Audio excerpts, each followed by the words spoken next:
additional lang, for impression sa Armenia. Pagdating pa lang namin, paglapag pa lang, malamig pa, sabi ko ganun, malamig pa. And then pagpasok mo sa immigration, normal lang, parang Pinas lang, parang hindi pa rin sila ganun ka high tech. So manual din. And then paglabas mo pa lang ng airport, makikita mong totoo yung sinasabi nilang yung halos lahat nag-Yossi. Di ba? Ang Yossi lahat, amoy Yossi lahat. Amoy Yossi pati driver. And then yung first day namin, gumala agad kami. Punta kami ng city kasi nga excited, ganyan, mga napapanood sa YouTube. So pagdating namin doon, punta kami ng ng Vienna ribs, yun. Kasi nga recommended daw, masarap, ganyan. So pumunta kami doon. Medyo masarap naman talaga yung pagkain. Medyo yung sinasabi din nila, tama din, yung parang suplada or parang suplado, ganyan. Tapos mga server nila yung akala mo seryoso lagi. So syempre tayo mga hospitable naman tayong tao, di ba? Hindi naman tayo ganun. So tapos there was a moment pa nga na nagbi-video lang kami. Tapos sabi niya, stop that brother, sabi niya.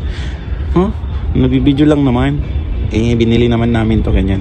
So hindi na lang kami nakipagtalo. So ayun, totoo yun, huwag kayong magugulat na ganun sila. Sabi nila hindi daw maano sa English, but then I think ewan, parang ganun. And napaka-unusual pa na nangyari ay umulan. Kasi ang ini-expect namin, at least may snow, malamig, ganyan. Umulan talaga. Tapos wala kaming dalang pahayo. So nagpatahan lang kami, and then walk around na naman sa city. And then ang magugulat kayo, daming mga iba't ibang halaman, iba't ibang flowers around the city. Tapos parang yung mga napapanood mo, parang nasa Europe ka lang. Yun. Ikaw? Ako, kala ko yung Armenia is parang alam mo yung mga high-tech na tapos matataas na building. Expectorant.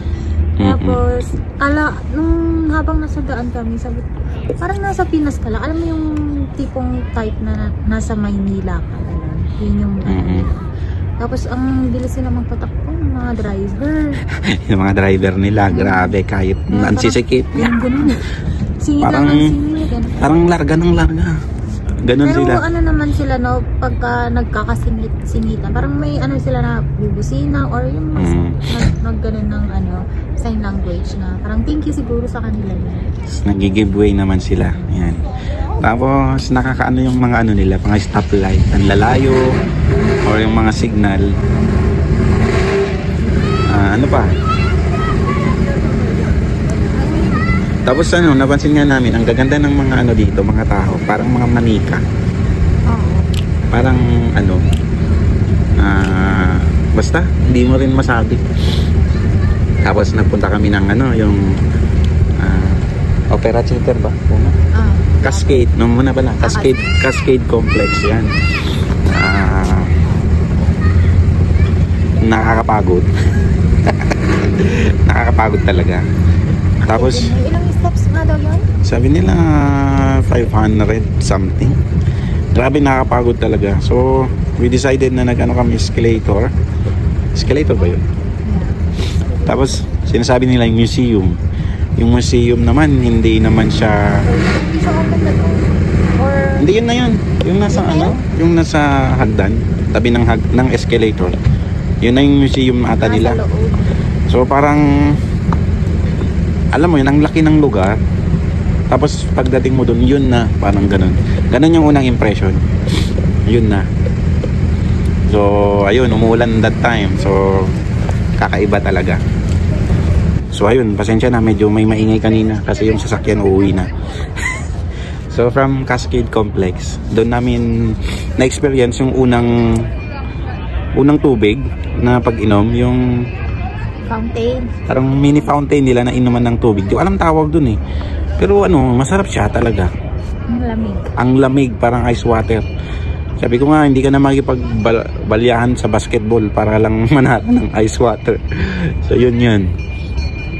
And then nag-walk kami papuntang sa center mismo. And then makikita mo yung mga buildings na luma, parang luma talaga, parang Europe vibe ba. Tapos nagpunta kami ng Opera Theater. Tapos wala kaming masyadong nakita doon kasi ano lang siya, old building. Tapos check sana namin kung may mapapanood, pero 7 PM pa yun. So sabi namin next time na lang. And then punta kami ng yung parang city walk ng Dubai, which is yung Northern Avenue. Medyo modern na siya tignan yung part na yon. Kung ano-anong binebenta din. So parang Dubai vibe. Tapos after that nagpunta tayo ng Times Square. Not Times Square, Republic Square. Republic Square pala. Sorry. Nasa Amerika na yung utak. So see you America. Alam na, baka may sponsor dyan. So ayun, Republic Square. Nakita namin doon yung yung lagi naming napapanood na inuman ng tubig. Tsaka yung vibe, ang ganda talaga. Parang Europe. Ganda. Tapos umulan. Pero ang bilis lang, parang wala pang 5 minutes yung ulan. Ang 5 minutes. Pagdating namin doon, nagde-date na kami. Tapos nakapag-video na kami. Wala pang araw nun eh. So maganda talaga, wala pang araw. Noon ko nga ginawa yung deserve ko to eh. Tapos naghintay kami 2 hours, umulan, bumalik na naman kami.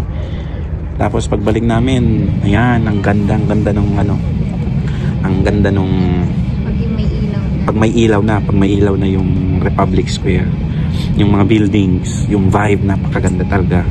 Tapos napakalamig pa. Ang lamig.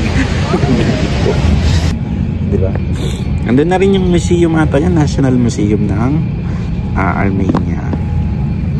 So nagpalipas lang kami doon ng 2 oras, and then bumili lang kami ng gamit, tapos balik na ng hotel. So yun yung first day namin.